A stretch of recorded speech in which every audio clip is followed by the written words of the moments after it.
All right, today we're jumping right into a really important topic: the anatomy of the devastating droughts in Africa's Sahel region. We're going to look at the complex web of causes, everything from natural climate cycles to human impact, to really understand how this crisis got to where it is today. And really, this is the question at the heart of it all. The Sahel is, by its very nature, a fragile place. But what happens when you add overwhelming human pressure to that mix? Well, as we're about to see, that combination is pushing an entire region right past its breaking point. So first, let's get our bearings. The Sahel is this huge strip of semi-dry land that runs across Africa, sitting right on the southern edge of the Sahara. The key thing you gotta remember here is its natural state. It's a dry place, one of the most drought-prone areas on the entire planet. That's our starting point. Okay, so to really get what's going on with this drought, we have to start with the climate itself.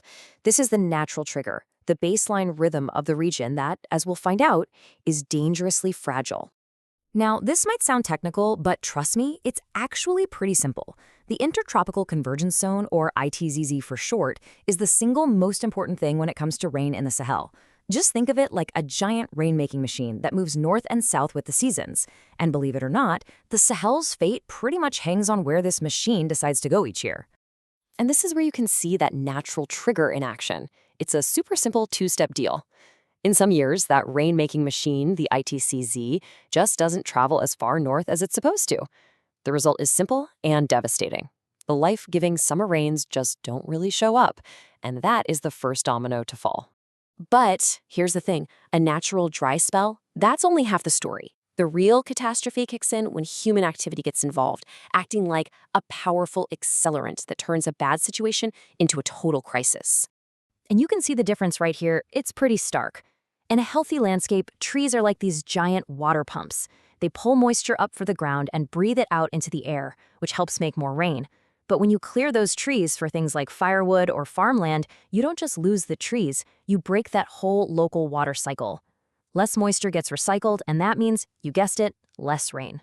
And it doesn't stop there. Overgrazing from livestock does something just as bad.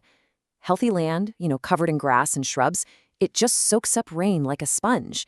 But when all that vegetation gets stripped away, the soil gets baked hard and compacted. So when that precious rain finally does fall, it can't get in. It just washes away, taking the good topsoil right along with it.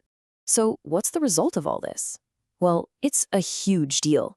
You end up with soil that just can't hold water, which leads to a massive moisture shortage. And for a place that depends almost entirely on farming, well, you can imagine what that means.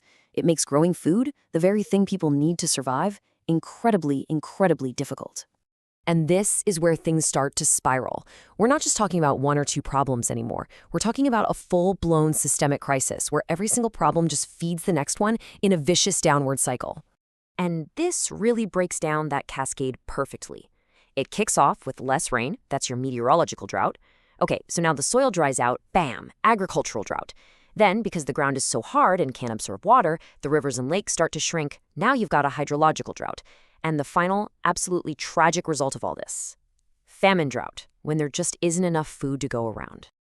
And if all that wasn't enough, there's another massive pressure piling on, a rapidly growing population. More people means more demand for water, so they're turning to the reserves underground, drilling wells to tap into a resource that is absolutely not endless. And this chart really says it all. It's a simple picture, but it's an alarming one. The rate that groundwater is being put back by rainfall is super low, but the rate that people are taking it out, it's sky high. They're basically draining an underground savings account with zero way to pay it back. It's just not sustainable. So what's the ultimate takeaway from all of this? Why does any of this matter beyond the Sahel?